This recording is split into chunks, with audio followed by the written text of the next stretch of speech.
നമസ്തേ. പ്രശസ്ത കവി വള്ളത്തോൾ നാരായണ മേനോന്റെ കായലിനക്കരെ എന്ന കവിതയാണ് ഞാൻ ഇവിടെ ചൊല്ലാൻ പോകുന്നത്.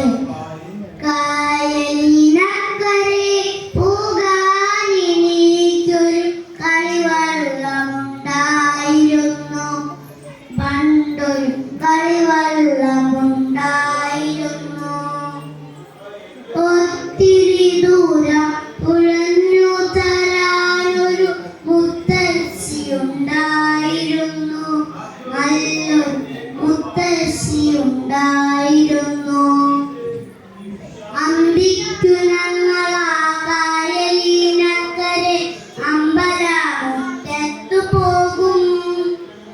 കളിവള്ളം തുഴയും, കഥകൾ പറയും, കഥകളി പാട്ടുകൾ പാടും. മുത്തശ്ശി കളിവഞ്ചി പാട്ടുകൾ പാടും. കായലിനക്കരെ പോകാനെനിക്കൊരു കളിവള്ളം